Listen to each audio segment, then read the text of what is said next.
اس سے پہلے کہ جہالت کی ہیوی بائک دوڑاتے ہوئے ریاست مدینہ ایاک نعبد و ایاک نستعین کی طرح امر بالمعروف کا بھی مذاق بنا کر اللہ کے عذاب کو دعوت دیں، میں کچھ چیزیں آپ کے سامنے رکھنا چاہتا ہوں اپنا فرض سمجھ کر، کیونکہ روز قیامت بغض و تعصب کی اس جنگ میں حق پر اٹھنا چاہتا ہوں۔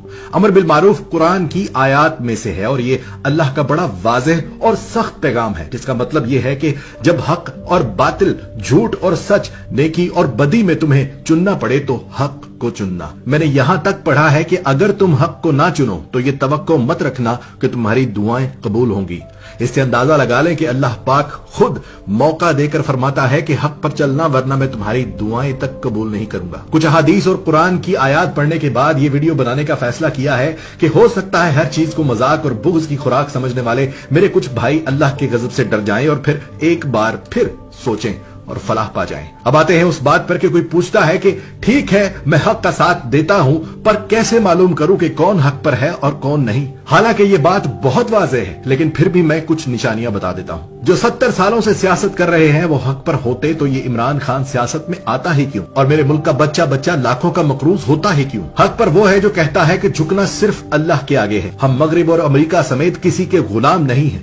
حق پر وہ ہے جو ساری قوم کو ساتھ لے کر چلتا ہے، جو ہمیشہ اپنی قوم کو متحد کرتا ہے، نہ سندھی کارڈ کھیلتا ہے، نہ بلوچ کارڈ کھیلتا ہے، نہ پنجابی کارڈ کھیلتا ہے، نہ کشمیر کارڈ کھیلتا ہے، ساری قوم کو میرے پاکستانیوں کہہ کر مخاطب کرتا ہے۔ حق پر وہ ہے جس نے اپنی زندگی کی پرواہ کیے بغیر اقوام متحدہ میں اسلاموفوبیا کے خلاف جنگ لڑی اور جیت کر بھی آیا۔ حق پر وہ ہے جو میڈ ان پاکستان پر یقین رکھتا ہے، جو کپڑے جوتے سے لے کر ہر چیز پاکستانی استعمال کرتا ہے اور قوم سے بھی یہی گزارش کرتا ہے کہ اپنے ملک کی اکانومی کو مضبوط کرو۔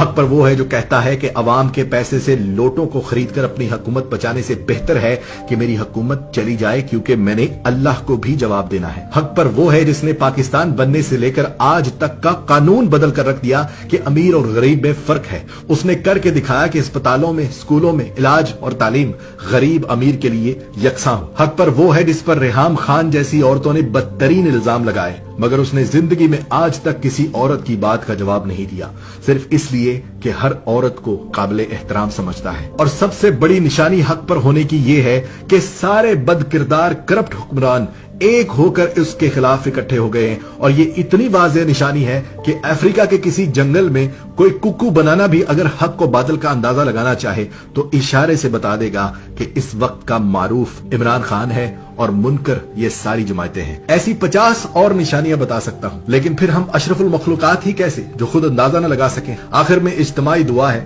یا اللہ آج کے اس سختی کے دور میں بھی یا اللہ استقامت عطا فرمانا، یا اللہ حق کا ساتھ دینے کا شرف بخشنا، یا اللہ جب دنیا سے جائیں تو سینے پر حق کے تیر ہوں مگر منکرین کی بیعت کا داغ نہ ہو۔ یا اللہ میرے ملک کی حفاظت فرما، یا اللہ جس نے میرے ملک کو نوچا، جس نے وطن عزیز کو کمزور کیا اسے نشان عبرت بنا دے۔ یا اللہ میری آنے والی نسلوں کو بھی پاکستان کا ایک سچا سپاہی بنانا۔ آمین۔ پاکستان زندہ باد۔